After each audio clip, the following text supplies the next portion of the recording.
নমস্কার, আমি সঙ্গমিত্রা। আমার এই সহজ রান্না চ্যানেলে আপনাদের সবাইকে স্বাগত। আজ আমি রান্না করছি পটল চিংড়ি। আপনাদের যদি এই রান্নাটা ভালো লাগে তাহলে লাইক এবং শেয়ার করবেন, আর আমার এই সহজ রান্না চ্যানেলটাকে সাবস্ক্রাইব করবেন। পটল চিংড়ি বানানোর জন্য লাগবে পেঁয়াজ কুচি, হলুদ গুঁড়ো, লঙ্কা গুঁড়ো, জিরে গুঁড়ো, আদা বাটা, টমেটো কুচি, পটলগুলোকে আমি এভাবে সরু করে কেটে নিয়েছি, আলুগুলোকে এভাবে লম্বা করে সরু করে কেটে নিয়েছি, কাঁচা লঙ্কা, নুন, গোটা জিরে, আর লাগবে চিংড়ি মাছ। রান্নাটা আমি সর্ষের তেলে করছি, তাই প্রথমে কড়াইতে সর্ষের তেল দেব।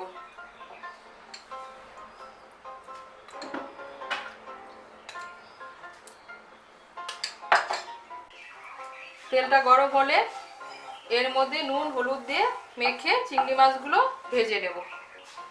তেলটা গরম হয়ে গিয়েছে, এর মধ্যে আমি চিংড়ি মাছগুলো ভেজে নেব।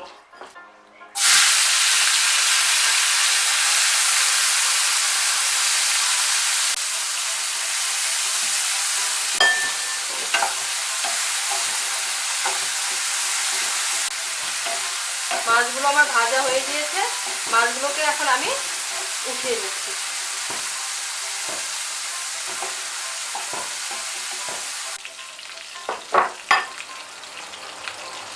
ওই তেলে আমি আলু আর পটলগুলো ভেজে নেব।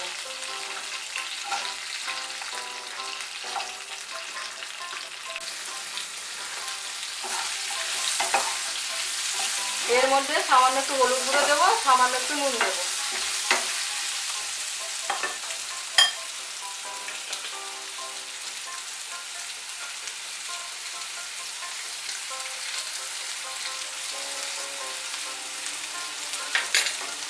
দিয়ে আলু পটলগুলো ভেজে নেব।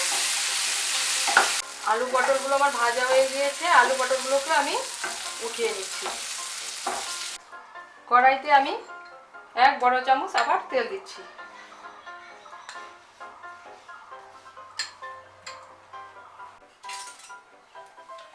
এর মধ্যে গোটা জিরে ফোড়ন দেব।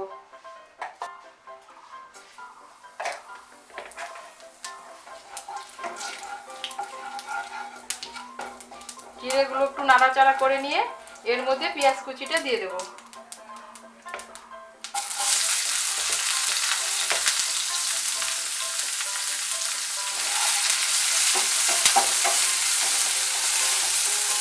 পেঁয়াজটাকে একটু ভেজে নেব।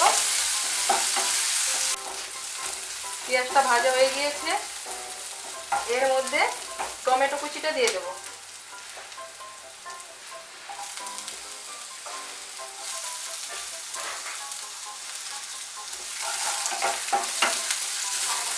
এখন এর মধ্যে আদা বাটাটাও দিয়ে দেব।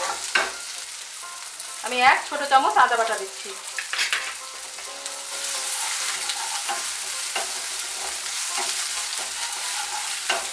একটু নাড়াচাড়া করে নিয়ে এর মধ্যে গুঁড়ো মশলাগুলো দিয়ে দেব। আমি গুঁড়ো মশলাগুলোকে একটা পেস্ট তৈরি করে নিয়েছি। এর মধ্যে আছে 2 ছোট চামচ জিরে গুঁড়ো, 2 ছোট চামচ লঙ্কার গুঁড়ো, আর 1 ছোট চামচ হলুদের গুঁড়ো। এই পেস্টটা এখন এর মধ্যে দিয়ে দেব।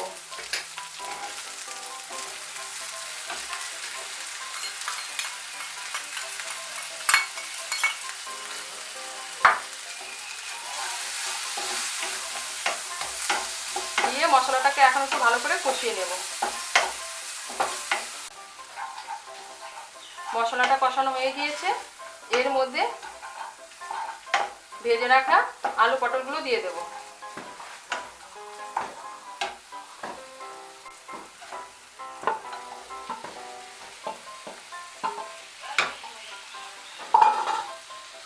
মশলার সঙ্গে আলু পটলগুলো মিশিয়ে নেব।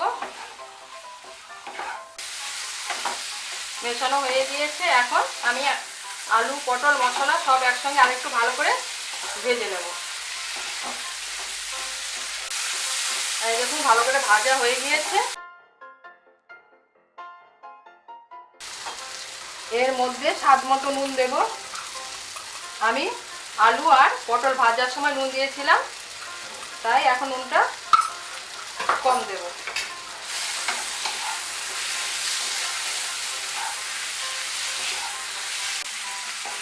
এর মধ্যে চেরা কাঁচা লঙ্কাগুলো দিয়ে দেব।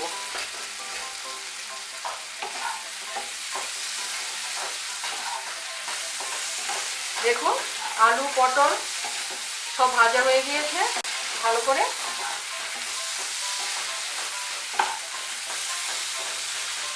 আলু পটল সব মশলার সঙ্গে ভালো করে মিশে গিয়েছে। এখন এর মধ্যে আমি জল দিয়ে দেবো।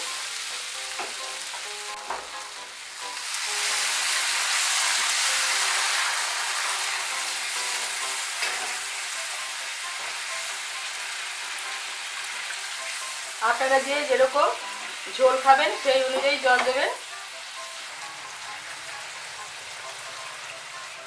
আমি 2 বাটি জল দিচ্ছি।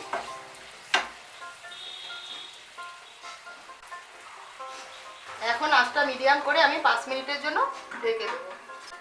আঁচটা মিডিয়াম করে আমি 5 মিনিটের জন্য ঢেকে দিয়েছিলাম।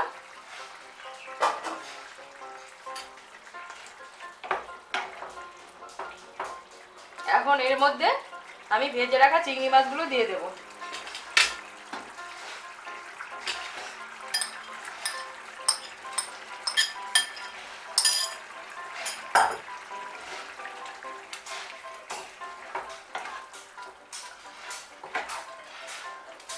দিয়ে চিংড়ি মাছগুলো মিশিয়ে নেব ভালো করে। মেশানো হয়ে গিয়েছে। আবার আমি আঁচটাকে মিডিয়াম করে 5 মিনিটের জন্য ঢেকে দেব।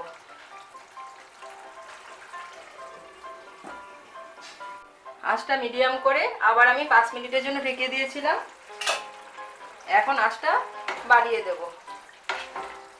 বাড়িয়ে দিয়ে একটু নাড়াচাড়া করে নিলেই তৈরি পটল চিংড়ি বা পটল চিংড়ির ঝোল।